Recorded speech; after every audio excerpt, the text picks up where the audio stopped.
I love that. Mm. Oh, gosh. Okay, right. So, a very, very warm welcome to our amazing, amazing, amazing podcast viewers or audience. The podcast wouldn't exist without you. I have got the Hello, everyone. Welcome. Woohoo. amazing, spectacular, awesome, super strong, super amazing Michelle with us. And this particular episode is especially close to my heart because of what Michelle has survived and come onto the other side. Emotional resilience, physical resilience in all forms, ways, means, and sizes. And it's not just her, anybody else, people, other women who have been through sexual assault, who have been through rape, she supports them through. Going through what she went through wasn't the end of her. She chose to become her own best friend because she had to be that, because nobody else would understand what she went through. That is where the power to get back to herself, become the truest, the most authentic version of herself came from. She has this amazing book, The Insight. She is a sexual assault specialist and she is spectacularly amazing. Everything is in the description. You will have all the amazing accolades, all the amazing people she's helped. Uh, and I would say at this point, make notes. Definitely make notes. Maybe have a paper or pen because what you're going to hear and what you're going to learn would definitely help save your life or somebody else's life at some point. Yeah. So the stage is all yours, Michelle. Get Oh, you wow.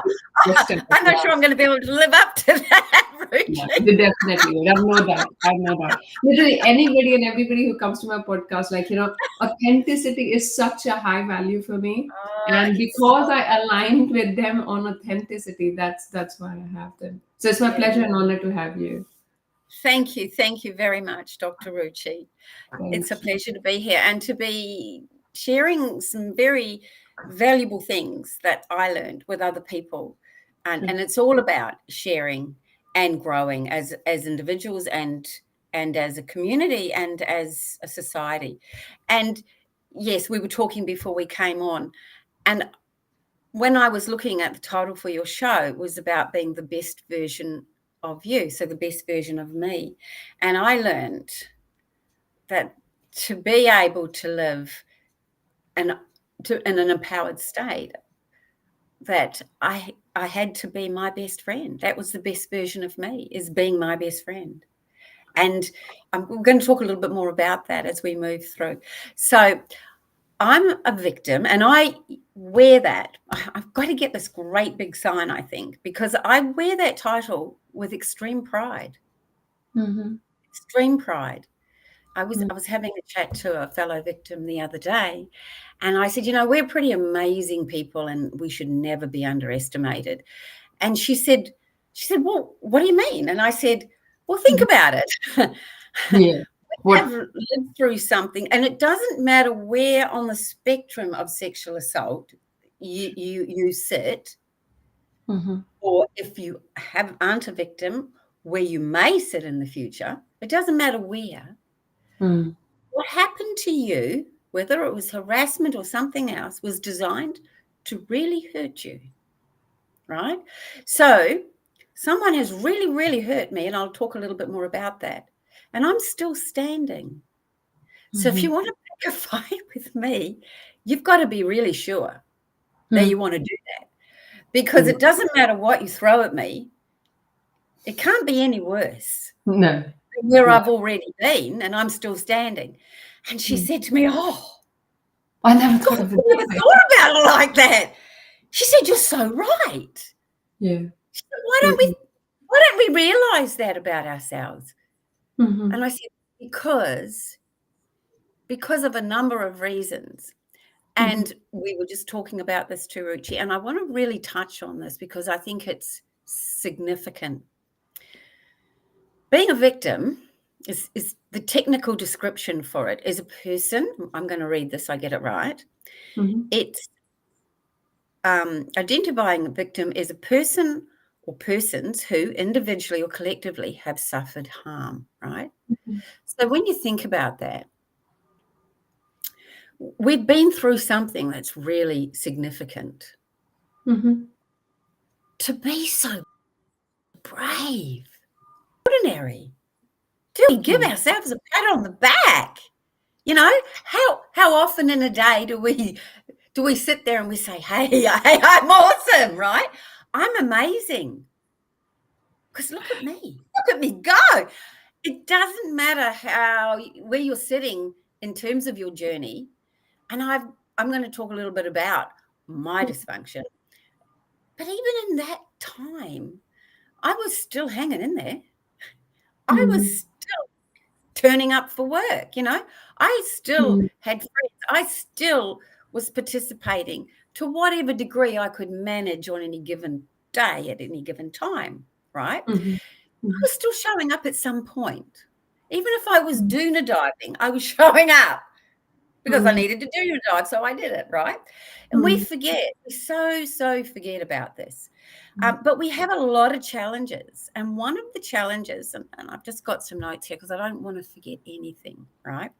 But one of the challenges is that I find personally, and others that I've spoken to have found, that society has a perception of what a victim should be. And I get people say to me, oh, when I was watching something that you were talking about, and it was really good when you became vulnerable. And I said, what do you mean by that? And they said, oh, well, you started to cry. And I thought, how little is understood about us. True. There isn't a second of the day that I'm not vulnerable. What I have lived through, I experience it 24/7. Yeah. If I'm awake, I'm aware of it, right? I can feel their breath. I can feel their touch. I can smell them. For those of them that sweated and it dropped in my mouth, I can still taste it. It never leaves. It never leaves, yeah. Right? It never leaves. So here's the thing. I was sexually assaulted at the age of 5. At the age of 8, woke up and found someone I'd never seen before in my entire life doing things to me, and I was asleep in my own bed. You know, I was 17, 18, 21, 23 to about 25. I was sexually harassed in the workplace. I lived in fear at work. You're at work a long time, right? Then at 32 again. Before I got to a point where when I was 48, I was actually able to stop a sexual predator in his tracks. And he was the one that was scared and he went running. So that was significant. But it took a journey to get to that point. But I want to go back, I want to rewind back to when I was that 5-year-old, that 8-year-old, I didn't have the skills or resources to be able to know how to move forward. True. Or cope, or what to do with all of these flashbacks and memories and thoughts and everything else that was going on around me. You know, all I had really was what I was hearing and the way in which people responded to me, you know. And so this whole concept about, oh, it's okay to be vulnerable. I would say to you that it's only okay to be vulnerable to a certain point. People don't want to go on and on and on, right? Yeah. We're allowed to be a little sad, but Yeah, but then then we that, have to stop, okay? Because otherwise it's just a tad too challenging, you know? yeah, And they don't so, know yeah, but there's different ways to be vulnerable. We get to choose that, not somebody else. I don't allow people to decide if I was vulnerable or not. I'm vulnerable right now. I might not be bawling my eyes out, but I am, you know. There was a time for me to be able to show up just to exist. I would be vomiting at least 3 or 4 times a day, at least. And I was what I call a real bulimic, not a Hollywood bulimic. So the first time it ever happened, I didn't stick my fingers down my throat. It just happened as a response to what was happening to me at that moment in time. I talk about this in my book. And I just threw up, and the peace, the quiet, it was wonderful until it all came back. But there was that period of time where there was just me and they weren't all there, you know. And also sort of during that time, it was pretty regular for me to think about just dying at least, 5 or 6 times a day. It was definitely an option that I considered a lot. And this is not unusual. Mm. So, we have this sort of societal thing where there's this expectation that we're vulnerable. There's this expectation that, oh, you poor thing.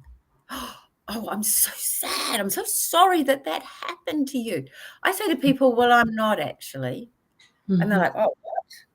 And I'm like, yeah, I paid attention and I learned along the way. And so I was able to teach my children.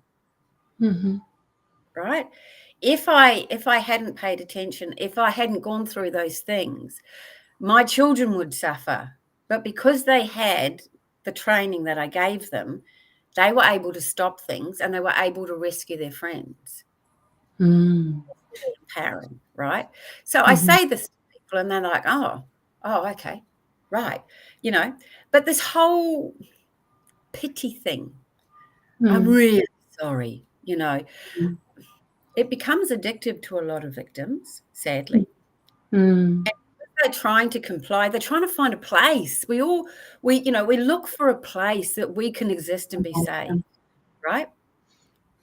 In the middle of, we've got to be vulnerable, for us, but not too poor us. And then we get should, shouldn't, would have, could have.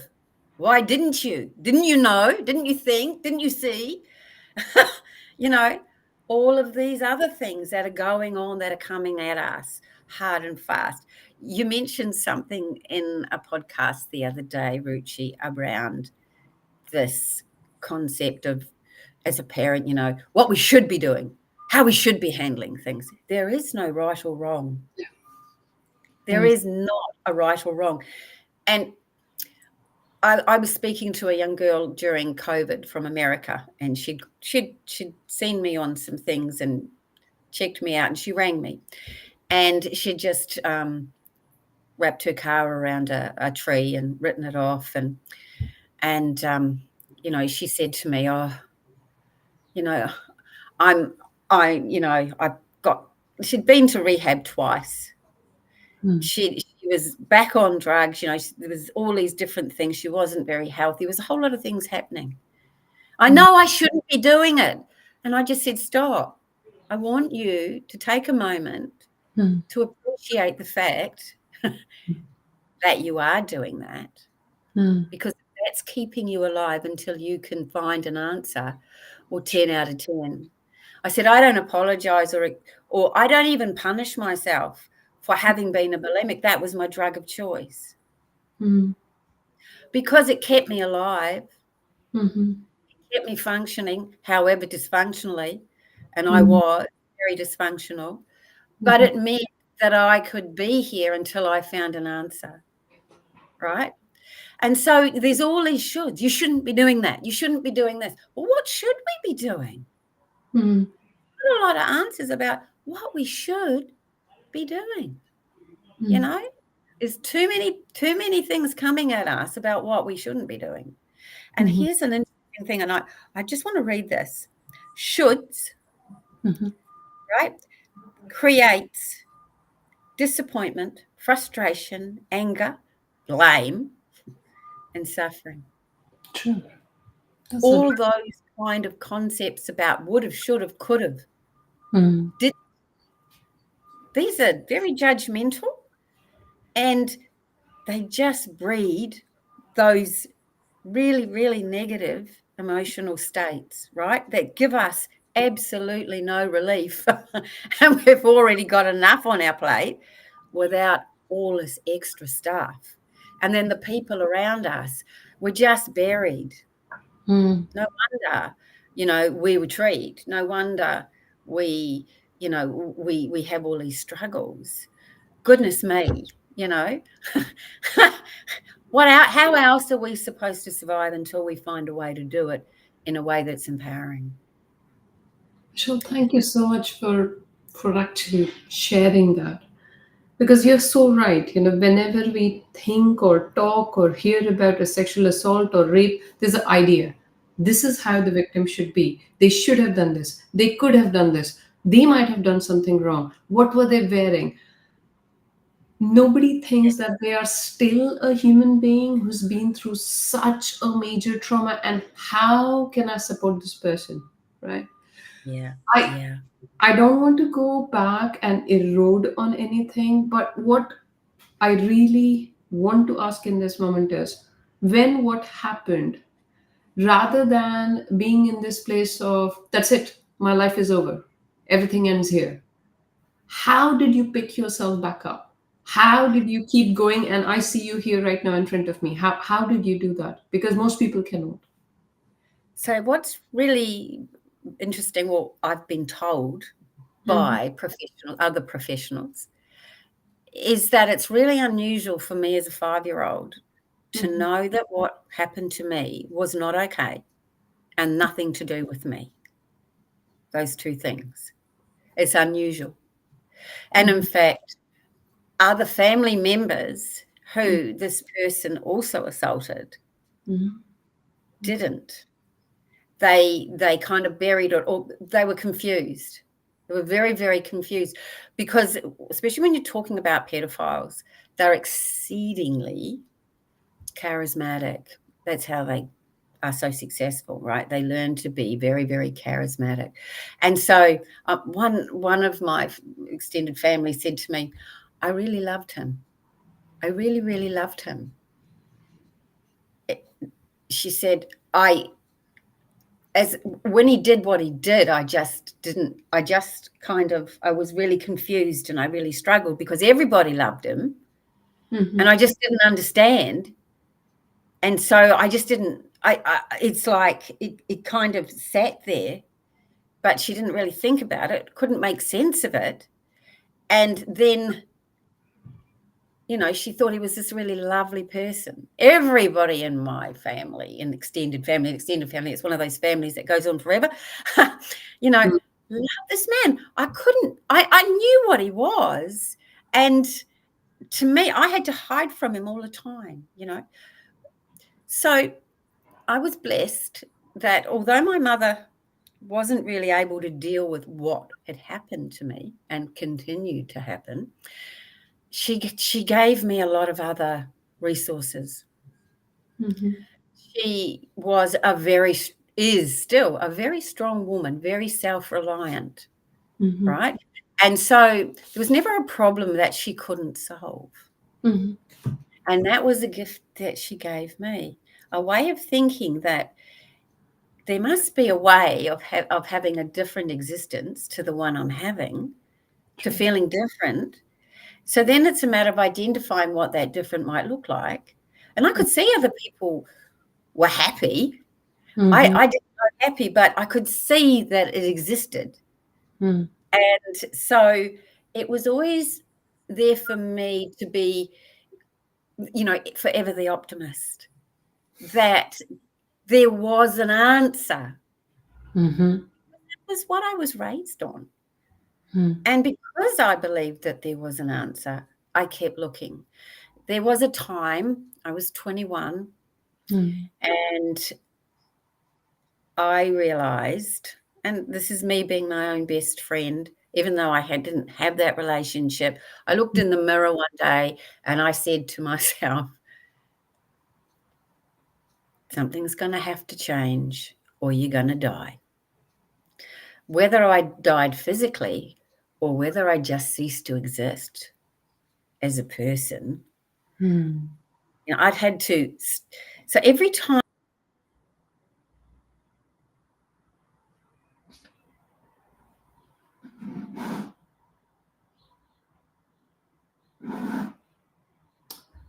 Okay, I think we have lost Michelle for a moment. Let's try and see if we can get her back in.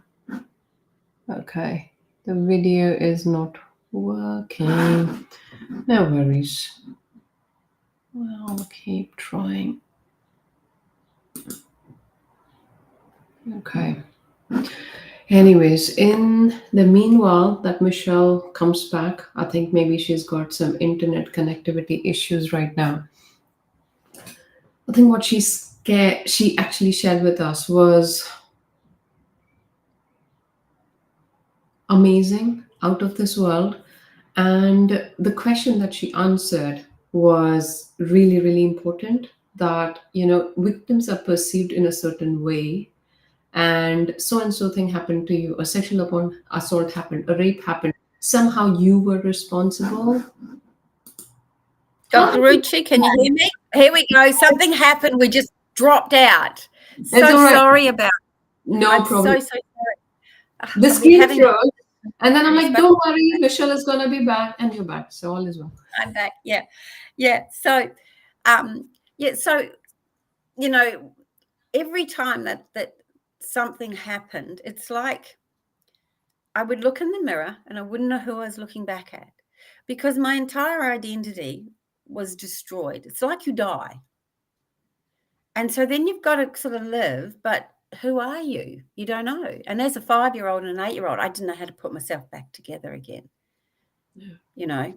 And so when I sort of stood there in front of that mirror, and I just thought, it was almost, like I was saying to myself, right, you just can't keep going the way you are, because you're going to cease to exist as a person. You're not going to be you. Whatever it is that little spark, it's not going to, it can't survive with all this other stuff just imploding on me, just drowning me. And so I'd never been on an aeroplane before, but I got on an aeroplane and I flew to a foreign country where I began a life and looking for answers, and I did find those answers. I did. I just want to quickly sort of look here, because there's a couple of things I didn't want to miss. Of course. Please feel free to. Yeah.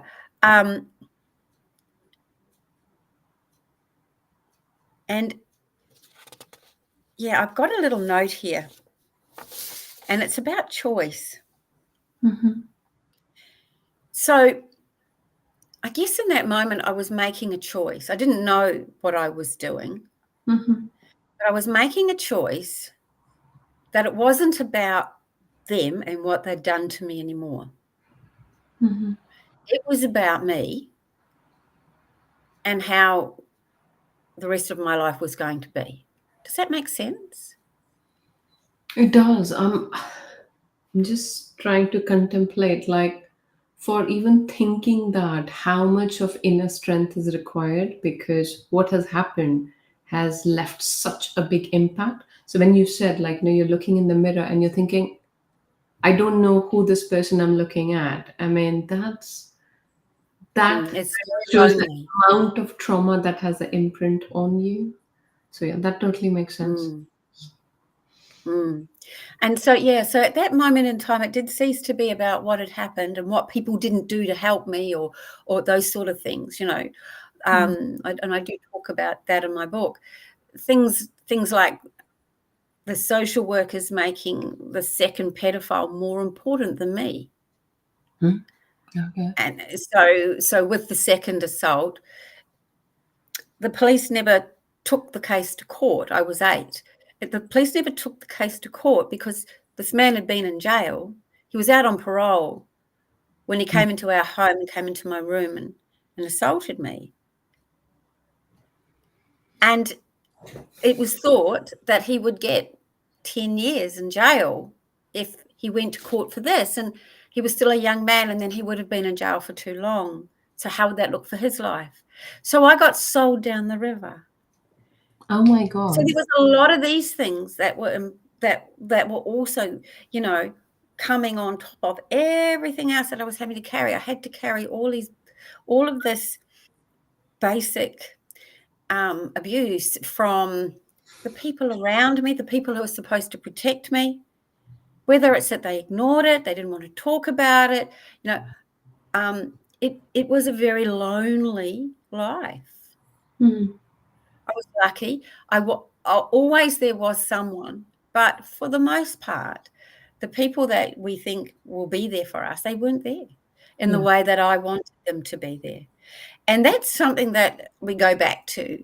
Being the best version of you is being your best friend, because you're the only person who knows what you need, and you're the only person who can give that to yourself, That's so true. right? It is so true. Didn't know that then, but what I knew was that I was confronted with a decision, which was a choice, and I chose to put aside what they had done to me and what those people hadn't done to help me, How did you do and that? make a decision to How live. did you do And it that? was a decision simply that I decided to live. That was the only decision that I made, that I had to live.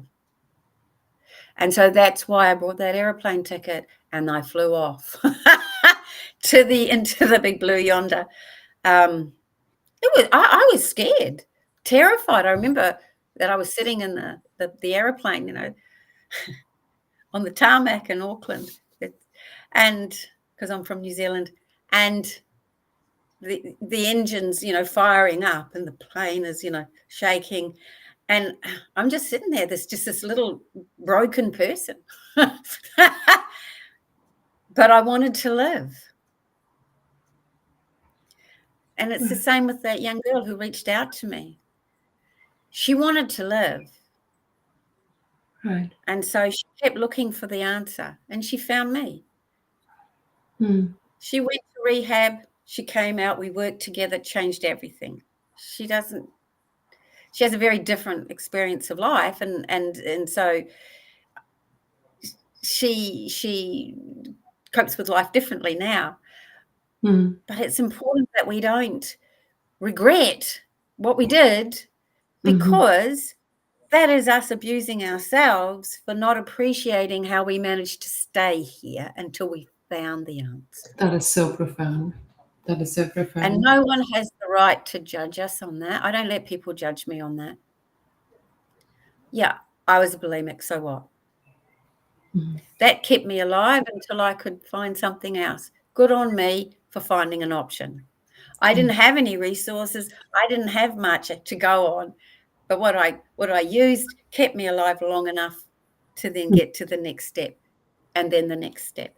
So coming to Australia, which is where I now live, I left the bulimia behind, but I didn't leave a lot. But I didn't, the other things came with me. And like I said, I was sexually harassed in the workplace for several years, and then I was sexually assaulted again by my girlfriend's husband. I was staying over, and I was staying in their 4-year-old son's bedroom. He was in there in the other bed when the husband came in, and I woke up to find him raping me. So, but by that point, I'd been through an amazing journey. And I just want to touch on something here. That,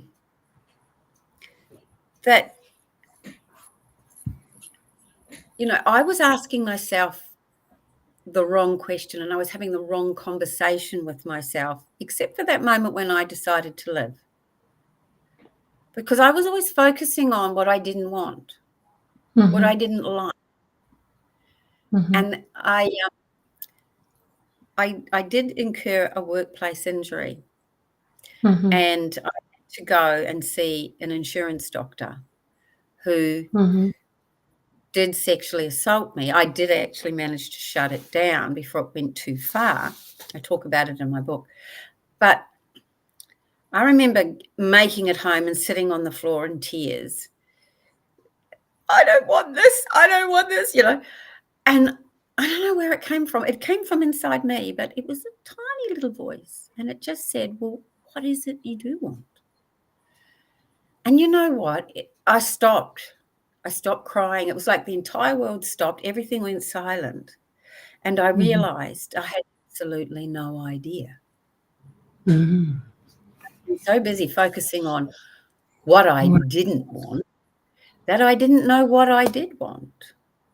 And it is significant Again, it's about being our own best friend, in that we've got to look at what we're thinking, what we're telling ourselves, and what we're asking, and make sure that we know what is right for us and we have the expectation. So if we go to a therapist, for example, we need to have an expectation. This is what I want out of this session. If I'm going to work with you, how long will it take to get that? If they say, well, if they can't tell you, does that suit you? Does that sit right with you? You've got to ask yourself, does that work for me? Or do I actually want something that's going to be more proactive? Therefore, can this person actually help me? No. And look for someone else, right? We often just accept things. Another thing that we have is that we don't want to hurt someone. We know what it's like to be terribly hurt. Not just from the act, but from everybody else's responses. So we know what it's like to be hurt. We don't want to hurt people.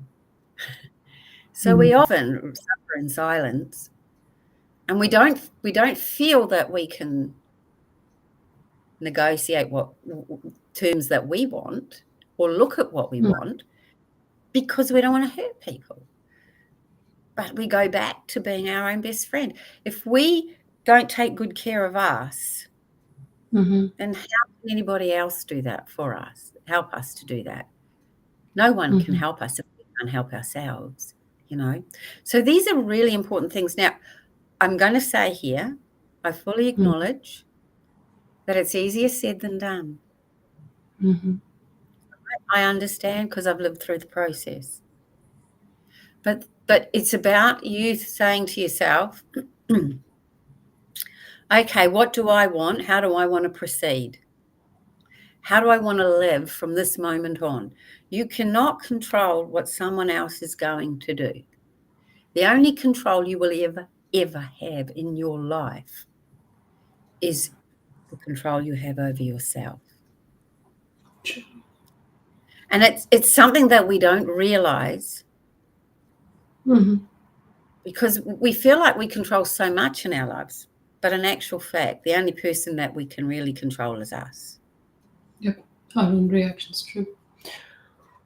It's very, very important that we understand that. And then once we understand that, it actually frees us up. Because if you think about it, if the responsibility lies entirely with the person that chose that behavior, that and chose to do that thing, for example, to me, all those people that assaulted me, it had nothing to do with me whatsoever. It was completely outside of my control. All those shoulds, woulds, you will never know until you know, and by then it's happened.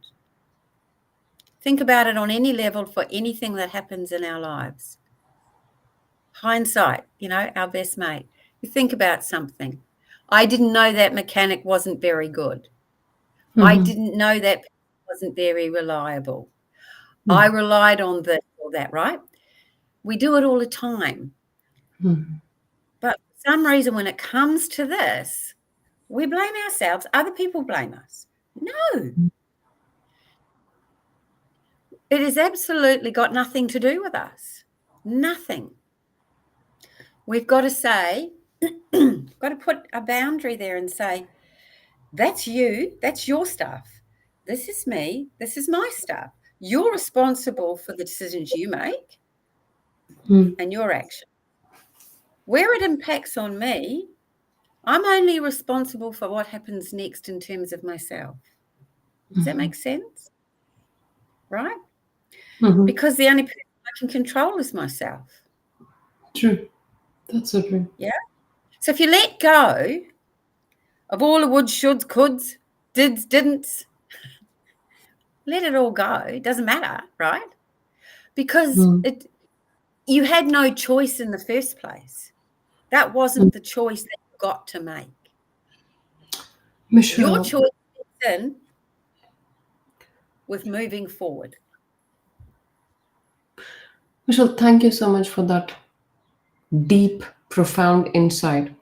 What comes to me is right now, if somebody's watching this, or even at a later time, they come to it, and the person watching, whatever their gender, female, male, they have been through childhood sexual abuse or assault or rape at some point in their life. They are carrying on with life, life's moving on. But the Yep. thing is, they have this guilt attached to their back. It's like, life's moving on, but there's this chain of guilt and shame that they can't get rid of. It's just pulling them down. Like outwardly, life looks perfect, everything's going on. But when they are with themselves, the memories keep creeping in. They keep Mm, creeping in. They just mm. don't know what to do with it. Like they are Mm. marching forward, but it's like this chain is constantly pulling them back. I mean, that's profound. When you said, I decided to, what if somebody said, I don't know how to do that? Like this chain is Yeah. beyond my control. Yeah. This Yes. keeps pulling Yes. me Thank you. That's exactly right. And that's what I was saying. It is harder to do. It's easy back. to say. And Mm, if you listen to people, and I feel like a lot of people bandy around limiting beliefs and all of this sort of thing, right? mm, mm, I actually lived through at a mhm, time when these sort of things were not so common. I actually lived mhm, through changing those. It's like you've got this filing cabinet, you go in, you take that file out because it's not working for you, you put a different file in, right? mhm, I lived through that. I literally made a different decision, went to sleep, woke up, and I experienced life differently because I had a different perspective. Life had not changed. I had not changed. mhm, Just my perspective had expanded or grown to allow something else in that could be really, really helpful to me. Now, when I actually made that decision, when I was sitting on the floor and I thought, I don't know what it is I want, and I'm mhm, now going to sit here with a piece of paper and decide what it is I do want.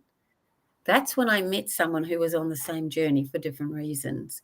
And we brought our resources, our skill sets, everything together, and we would literally just focus on doing some work. I have a particular skill set where I don't need someone to tell me something. I mhm, don't need to take, I do have timeline therapy, but I don't need to take someone back into something mhm, to be able to help them clear it. But that's just a particular skill set that I have. The person I worked with didn't have that. So we had to work using different types of tools. And one mhm, of the best tools is if people draw a triangle, and at the top, it's a little circle, and that is what we do to self. mhm, And then imagine the next circle, what we do to others. mhm. And then the next circle, what we allow others to do to us. This is the big nasty pill, hard to swallow. And then 3/4 of the way up before you get to this circle, I want you to draw a line. And that's your stop. This is the inner sanctum. What are you going to let come past here?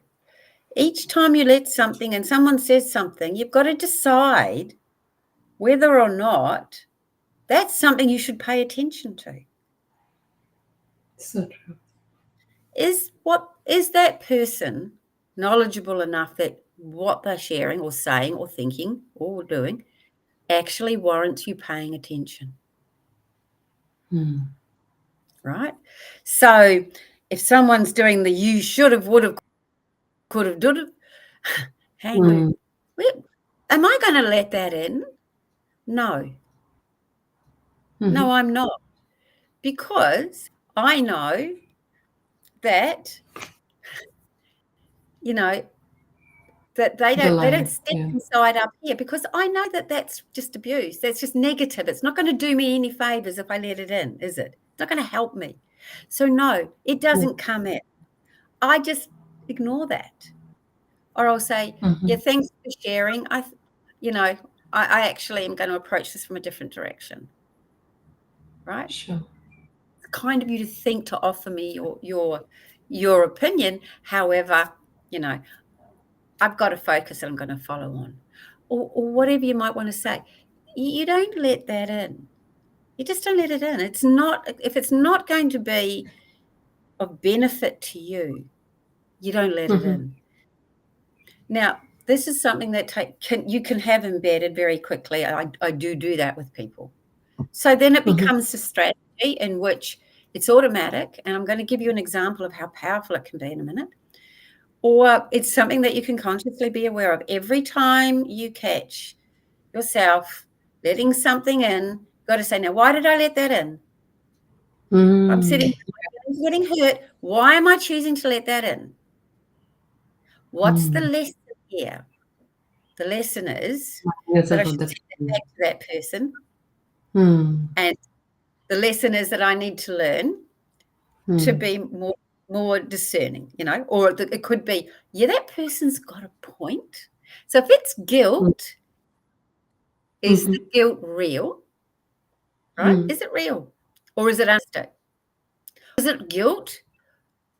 Is it really guilt, or is it something else? Is it regret? I've met so many people who have lived their lives, moved on, who are retired, who've got children, grandchildren, great-grandchildren, who are financially very secure. And they will tell you that they have not lived. That's sad. Because they haven't.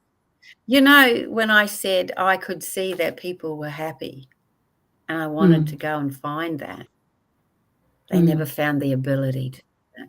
They never found the ability to truly find a way to really experience the love that they had for their children. They loved them. They took care of them. But to just live in the moment of that emotion, they never had it. They never had it. Because they didn't know how to deal with all of the things that happened to them and what people didn't do to support them and what they did do to allow it. And that's a whole nother conversation. They kind of that moved away. They keep trying to bury it. They buried it and they buried it. It keep coming up, but they just keep burying it. And they focus on something else. They were driven in another direction. And so it's regret. The guilt is their own regret that they've missed living. And unless you actually have experienced not living, in being able to really have those emotions and actually feel them physically throughout you and emanate from you and see how your laughter can really bring joy to someone else and to you first, but then it's contagious. To never have something like that, then you can never really understand what I'm talking about. And so when people say, one of the things that you'll feel as a victim is loneliness, they don't really understand what loneliness is unless they've really lived it.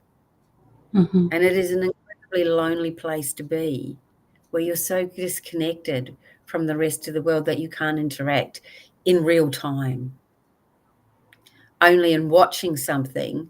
And you might have moments of something, but it's not, you don't just exist in the entire moment without anything else. It's just, when you laugh, you're really laughing. No.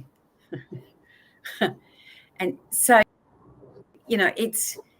it's really looking at what get into your special space.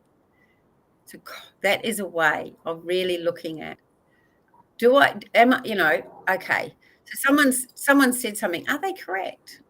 If they are, acknowledge it and apologize. Then you can move on. If they're not, I appreciate your perspective. I have a different one. So we'll just agree to disagree. Now, it's okay to say that. It's not hurtful. It's actually respectful. And I want to touch on this for a moment. We're so wound up in not wanting to hurt people that we end up getting walked on, getting beaten down, getting used up. We're exhausted, right? And that is so disrespectful to ourselves. And so when you look at that pattern, we were abused not because we chose it, but because it happened. But we chose to take on board all of the stuff that we have been talking about, right? And so, in a way, that's an abuse cycle. That whole not wanting to speak up, not wanting to represent self, it's a lack of self-respect and a lack of self-love. So, if you look at it in terms of being respectful to myself, is being honest with myself, but it's also saying, do I let that in? And if I do, why? And what can I learn from that? How can that benefit? If I'm letting it in, it's got to benefit me in some way, right? And make use of something. You use it to your benefit, right? And that's being your best friend. Respect is looking after yourself. No one can respect you if you don't do it yourself. True. Yeah. And if you want to have a meaningful relationship, you've got to have one with yourself first. Does that make sense? Totally. Could not agree more. If you do not have respect for yourself, it's impossible to find in any external relationship. That is so true. Yeah. Yeah, It's thank you always for that insight, that guilt and shame that we talked about. And I love the triangle analogy. So, just for our audience and to remind myself, this is what I do to myself, this is what I do with others, this is what others do to me. But then that line, I allow others I to allow. do. Yes, I allow. Because if you don't have the line, they'll try. But if you put the line, does it cross? What am I allowing in? Right? What am I going to allow in? Here's another little hint. It's it's a good resource.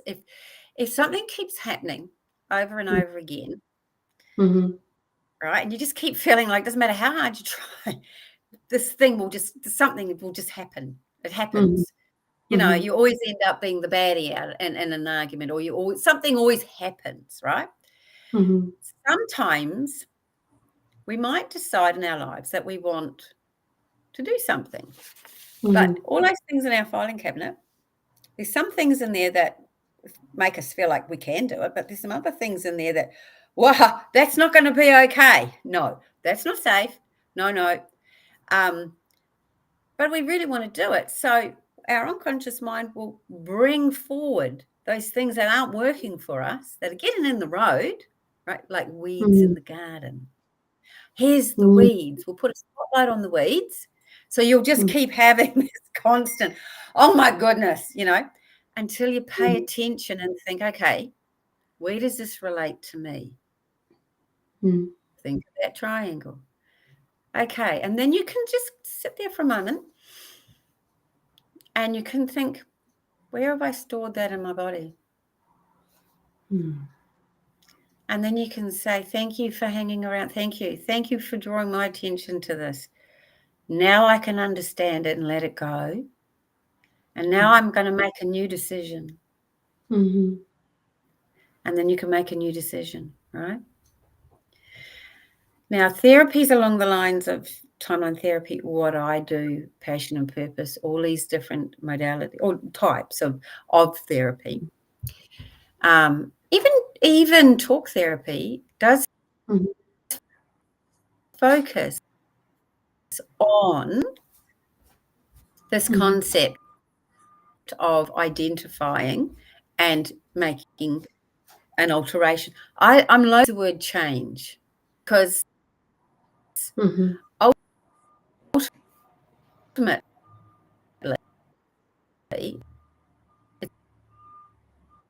it's about reconnecting to ourselves and finding ourselves. And then it's about sifting through the work. Like, whoa, what's me? It's problematic. So really it's an adjustment, enhancement, right? That's what we're sort of looking at. So when we look at these things, you've got to look at some things have challenges to make them difficult and some things don't. And you've got to figure out what works best for you. And some things So like when I work with somebody, for example, what I do with them, they can begin to learn that skill so that the small staff, they can deal with it themselves by doing exactly the process that I use with them, that they can do. And it really is very simple. And then if something big comes along, well, then they can reach back out again. You know, with other therapies, people say, "Oh, I've tried therapy; it doesn't work." That's it. Well, what have you tried? Well, I went and saw the counsellor. You know, I got my here. You can get 10 free sessions. The therapist, the counsellor, is paid $60 by the government. You get 30 minutes. What can you achieve in 30 minutes? And it's really about tell me your problem, and then it's about so how do you think you would like it to be different, and what do you think you could do to do that? But then you've got to go off and do it all on your own. And if you've got things in your filing cabinet where you don't feel safe about something, it's not going to work. No. Then you've got that. So that's kind of a do for yourself. I call it do for yourself. Then you've got do to you or do for you, which is medication. I've met one person in my entire life who says I couldn't get out of bed if it wasn't for my antidepressants. You've got to decide if it's doing something for you or not. Then I always work on the premise of doing with. It's a journey. It's a personal journey. And I can hold your hand and I can walk beside you and I can be there to say, oh, okay, now what about this? Oh, that's great. What about this? And have you thought about this? Or help people, in that way. It's like just, we're holding your hands and off we're going. You're still in control of everything that's going on in the filing cabinet, but you're not kind of out there alone. And if in therapy you build really strong resources, strategies, skill sets, they will sustain you through whatever life throws at you. As we are born and we grow, we're not taught them. I taught myself, and I found myself at the age of 48 in the toilet at a Halloween party, at an expat Halloween party in the Philippines, because we lived there for a little while. And someone started shaking the door. And I'm yelling, there's someone in here. There's someone in here. And the door flung open. It was one of those sliding ones. And in he stepped. Now, it was a rectangular box. And the toilet was facing the wall. So when I stood up, I had to swing around to face him.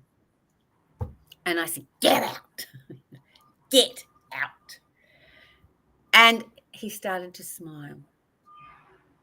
Now, the man was an idiot. He didn't see what was right in front of him. But that's because he was such a highly active sexual predator that he just expected everything to go the way it always did. And he hadn't really paid attention, right? So then we have a little discussion. Now, this strategy, and I shared it with the group at a recent conference. So you were there. I remember you. The strategy that I have for getting the very best possible outcome for me in any circumstance is what set in. It just takes over, boom. And I can remember it like in slow motion as I went from, okay, what's the best possible outcome for me? I knew I was in trouble. I acknowledged the emotion and then I let it go, focused on what's the best possible, what can I do? And I remember thinking, got two choices. Grab the soap dispenser and throw it at the mirror. He had about 3 paces to get to me. And then I can grab the towel rail. Even if he gets to me while I've got the towel rail, I can still wrangle it off the wall. If you give those things a really good shake, they'll come off the wall, right? And I said to him, very calm, looked him in the eye and I said, okay, I accept that you're here to rape me. I get that. But here's the thing. I want you to know that there's going to be blood and there's going to be evidence that I didn't want this. And I'm going to tell everyone what you did. Because of what I know about sexual predators, that I've had the fortunate opportunities to learn directly from them, I knew that I wasn't the first and I wasn't the last and I wasn't the only one at that time. So he's now confronted with somebody who is actually going to tell everybody. Never had that before. Who can actually be, who hasn't shut down, who hasn't started screaming, who hasn't gone into a panic, but who's very rational and very calm and is now negotiating. You know, it was a given. He was bigger than me. He was stronger than me. That was a given. If he wanted to rape me, he could. There was nothing I could do to stop him. My little laces were around my ankles. I wasn't going anywhere. I wasn't kicking anyone in the balls, right? My options in terms of it not happening were very limited. So I'd moved past that. I'd accepted that was a reality, and I'd moved to what is going to happen next, which was my choice. What happened then was his choice. What happened next was my choice. And I shared that with him. Of course, the was exposed because he was regularly assaulting a group of women and other people at work. So in his social group at work who came from Australia to do audits.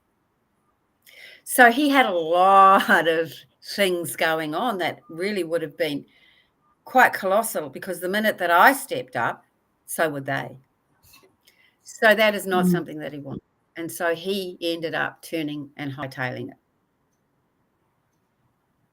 If I hadn't taken the time to learn from every experience gone through, taken the opportunities, not just for my own assault, I identified somebody who was actually hunting, and I went up and I'd say, I know what you are, I know what you're doing.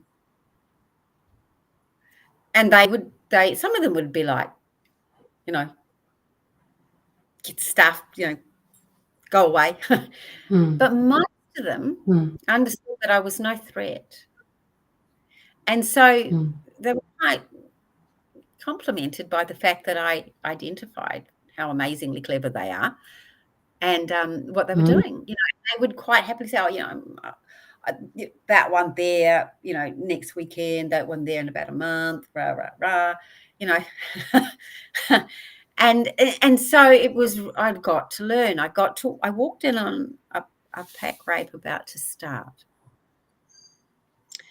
And I knew everybody in the room because I lived in quite a small community. And if I didn't know them personally, I knew them by association or by associations, I knew who they were, right? And so I had this wonderful opportunity to later on go and speak with these men individually. Some of them had children, daughters. Some of them, they were predators. Some of them, they had got manipulated into something, convinced that something was something that it wasn't. And my appearance made them realize, it's like a sobering moment, made them realize that what they're about to do wasn't what had been sold to them. It was actually rape. But the way in which it had been sold to them, it wasn't, until such time as I turned up and they realized, you know, the key predator in that situation was not happy that I turned up, because he knew that he wouldn't be able to convince everybody to include me in that project. So it had to be, he had to start again with another group. But I had opportunities to learn and to observe and to talk to these people. So I was really lucky. Usually Yeah. We learn by talking to people in incarceration. Mm-hmm. However, these types of predators are exceedingly good at manipulation. Really, really good. Right? They have to be to get away with it and to convince other people it was their fault. And so, it is accepted in the academic world that what they share is corrupted. But the way in which I learned it, they were in their natural hunting habitat and there was no threat. And so they quite happily shared. I remember sitting in a booth in George Street in Sydney. I was doing some study, waiting for a class to start. And it was me and the bartender, and then someone came in, and then someone else came in, and someone else came in, and they ended up in this booth in front of my booth. And it was a network meeting for sexual predators. They bought and sold alibis. They bought and sold resources. They bought and sold victims. And I listened to it all. I learned so much. Or what I already knew was confirmed. And it expanded my understanding even further. So they are a world unto themselves. And when they do something, whether it's classic that they don't, it's spur of the moment, grab someone and drag them into a bush type thing, or someone that they kind of know into, whether directly or on periphery. They're in control. They have a plan. They have a scenario, an MO. They like it to be a certain way. They set it up to be that way. Then they instigate it. You never know. If say, I don't know, anybody, if they kind of, how would they know that they are being targeted? I mean, as you said, You would never know. you never know, because these people, you said, like, this person is going to be next week and next month, so that's pre-planned in advance, right? It's not like because they'd started the grooming, they'd started the preparations, they'd already put steps into action to bring forth the exact scenario of how they want it to be with that person in that position at that time. How could they, I don't know, how could you identify a person like that? Like, if they're in your vicinity? And listening in the women's toilets to other women talking to each other about what might have happened to them, and following that thread and piecing it all together. I've heard about this thing called, well, women's intuition. That means sometimes when you can't even feel or see, like physically something is wrong, like this is not right. And I have read this. So what it said was, there was, I don't know, this is a 20-year-old girl who asked for a lift. She was, yeah, come on in. And she comes in the wayside, she stops for going to the loo, and she had this constant wording coming to her: break the window, go out, literally just go out of this bathroom, just run from here. And it did not make sense to her. She's just taking a short-term lift with somebody. What would happen?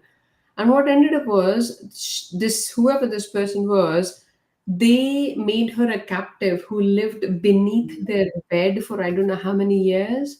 And I think, although I only read it, I think it still felt like, listening to the guidance that comes to you, even if it makes no sense, even if it is like, I can't see any threat around, something in your system, something in your field is picking it up. And one of the things that I teach is our emotional guardians. So we're born with emotions. And we're not necessarily given the guidebook on how to use them, but they can be really, really our best friend. So, for example, if you're angry, that is usually a good indicator that someone has stepped over your boundary, whether it's you by letting something in that's not okay, agreeing to something that you didn't really want to do, offering to, okay, I'll pick them up, but, it's an hour out of your way. Then you get angry with yourself because you've gone over your own boundary, right? That anger lets you know that something has taken place that you need to pay attention to. You don't hold on to it. If you hold on to it, it can become very toxic to you. It's there only to bring your attention to the fact that you need to take an action, right? You've got sadness. Sadness is really about the fact that something needs to change. If you're feeling sad, it's really, you've got to just say, okay, I accept that something has to change. So for me, it was that conversation, I live or I die, choose. But it can be a whole range of things that we might feel sad about.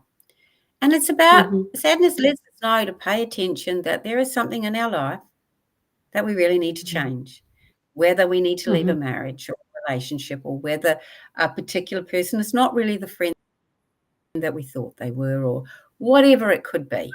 So we need to pay attention. Fear. It's get out of Dodge time. If you just even get the tiniest little hair on the back of your neck or back of your arm, if you suddenly feel uncomfortable, just not quite right, it's get out of Dodge. Get out of Dodge, right? Don't go there, get away. These emotions are there to protect us. If we listen to them, we pay attention. But then what do we do next? And remember that strategy I talked about. We have to have, okay, I acknowledge I'm in a dangerous situation. I was about to be raped in that toilet.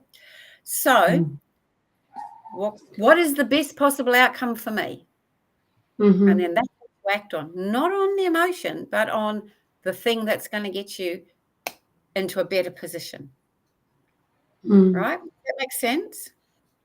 So our emotions are there to be utilized, and you can call it intuition. I think our intuition is the thing that gives us the best possible outcome, because it's separate to our conscious and our unconscious, right? It's our insightful self, right? So, but our emotions draw our conscious attention to something we need paying attention to. So on one of my assaults, there was somebody I'd never sort of met before. I'd seen their face, I'd been at parties, but I didn't know them. And they kind of joined the group because there were people there that knew them. He knew them and they knew him. But when we were all dancing as a group, but he kept kind of dating us, me and him. So I would kind of just remove myself and, stand somewhere else. And then we all got fish and chips. We went back to a friend's house, one of the boys' houses. And he just lived around the corner from where I was living at my grandparents'. And we watched the young ones. That was, I'm talking a long time ago. That was the everybody watched. It was on around midnight. And then the All Blacks, that's the big New Zealand team, national team for rugby. And so everyone wanted to watch that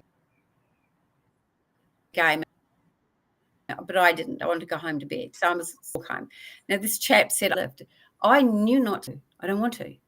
I listened, and then it was so late, like you were saying, Ruchi, and it's really no, don't do it. Really, you'll know. And then satisfied, and everybody else in the conversation. Hey, Michelle's going to be walking home. It's late. I'll give her a lift because I don't want anything bad to happen to her. Oh, boy. So then everybody is physically forcing me to get into this car, pushing me. And I'm like, but I don't know him and I don't want to get in the car with him. But we do, and we vouch for him. That was his big mistake. And I ended up, it wasn't a good situation. He drove through traffic lights and red lights and stop signs, and we ended up in a remote area and shoved me between two bucket seats and assaulted me. But I did tell And all those people that vouched for him did sort him out. But the point is, I knew not to get in that car. I got bullied, kind of pushed into it.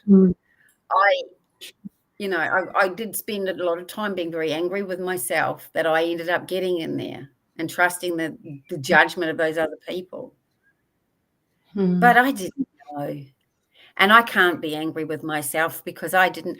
Yes, I knew that it wasn't okay, but at the same time, it could have been perfectly safe. It's just because I just am concerned. I'm just aware of people I don't know, and if they make me feel comfortable, that's it, right? At that time. But we know, we're afraid and we feel it. So we've really got to pay attention to it. So using our emotions, Dr. Rucci, is, I think, a key. Paying attention to them and understanding how to use them and build them into that strategy that I talked about. It's a very, very powerful way to navigate. And the other thing that we must do is to be safe in all its forms, is that forearmed is forewarned. So everyone that's been part of this conversation now has a different insight, a new perspective perhaps than the one they had when they started. Yeah. As I talked at the conference about awareness expands our perspective. It gives us more ingredients to put in the cake, right?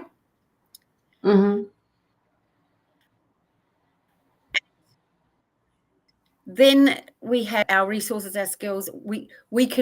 I've shared some of the things, whether someone wants to reach that they want help with, or there are tools and resources that you can use that we're born with and put them to good use to look after you. And then there's having a plan. And a plan is the before and the after. The during is taken care of because we will have freeze, fight, or flight. Now, I've done them all, and in one case, I did them all in the one thing. I have to say that of them all, freeze leaves you with the least physical damage. If you run, and I have and got caught, they can be really, really angry. And if you fight, and I have, they can get a bit frustrated maybe. It can become a lot rougher, right? And I know so many people that get upset because they didn't move, they didn't say or do anything. But in actual fact, they had no choice. What happens is that our conscious thinking, and we're never without it, so we don't know what it's like when we don't have it, but when we don't have it, it's like there's no one at home. You literally, and it happens in a split second, shock sets in and conscious thought goes out the window. It's not accessible. And one of those three things, as an instinctive response, will take over. So the middle bit is already taken care of. So I need to go into those three things when I was in the bathroom because I had other things that stepped in before that, right? I don't know. I would have scratched his eyes out and bit his face off. I would have probably, like if it as it progressed. But the point being that if we don't have anything else in place, we already do. We're born with it. Freeze, fight, and flight. Whatever you choose instinctively, don't ever second guess it. We don't get to run the scenario one. Whatever you instinctively pick, trust that it was the right thing for that time. Yeah? Freeze, will be grateful because it's probably the least amount of damage that you have to recover from, along with everything else.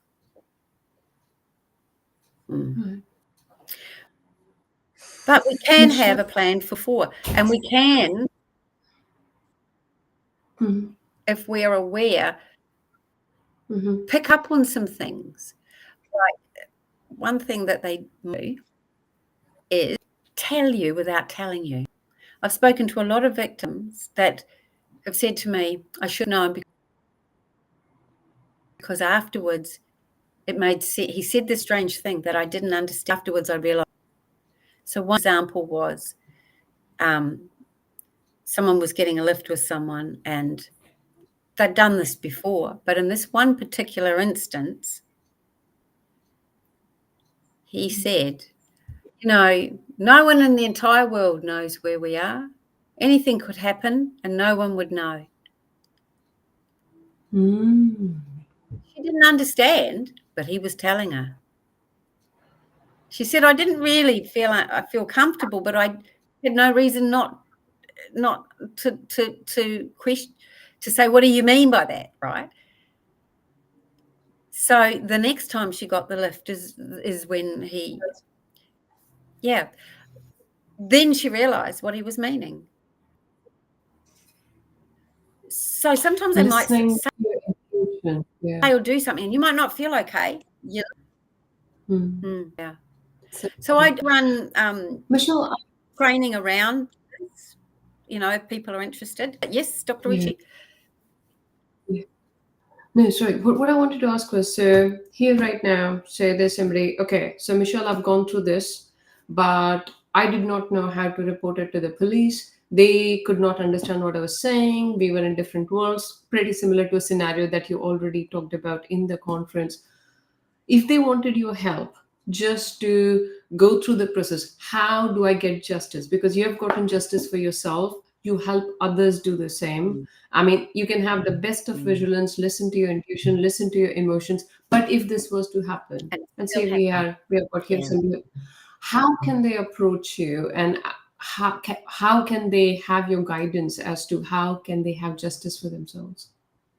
Yeah. So you can ring me, you can email me, and then we can Zoom and we can chat.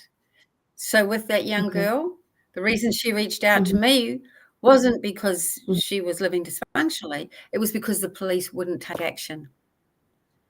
We had 6 sessions. After each session, her life, there was a result, a lived result, every single session. For me, that's very important. And after the last one, she went into the police station and she spoke to them. And what I explained to her was, once something like this has happened, it's almost like we're on planet Mars and we've got to communicate in Martian to someone on planet Earth and they can't understand.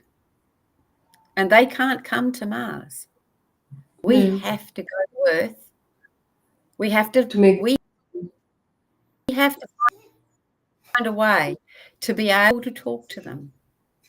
Because if we don't, they can't cope with us. Too emotional, too there's a whole range of words that they use, but it's impossible for them to deal with us often. It's just like, whoa, right? So we have to communicate, help us in the very best way, right? And so when I was going through, finally managed to get caught and through the process with the second to last time, that was when I was 32 and my girlfriend's husband, I remember the prosecutor who was prosecuting the case, he said to me at the end afterwards, he said, you know something? He said, I'm really sad. And I said, why? We'd just set this precedent and, and yeah. And so because I have learned so much from you about victims. I have a whole, so I speak to them differently. Have you got me? Sorry, say that Can again? you hear me? I can hear you, but I think it's kind of breaking up now in Can just you the last couple of minutes. hear Like, me, I Dr. can hear Ruchi? you. I can. It's breaking up a little bit, but I can still manage to hear you. Yeah. It's just the last minute or so. Otherwise, I think we were fairly clear. Yeah. No worries. Yeah, can you hear No, me, thank Dr. you. Thank you Ruchi? You so got much me? for sharing that valuable information. Yes, I've got you. I've got you, Michelle. I can see you. I can hear you. Yeah. And thank you so much for sharing this valuable information with us. I think the internet is cracking up again. But all of you out there who want to reach out to Michelle, work with her, get her insights into what, the justice you want, more information about sexual assault, how to keep yourself safe, do feel free to reach out to her. All the information is in the description That box it's below. sad that he will For be having tired shortly.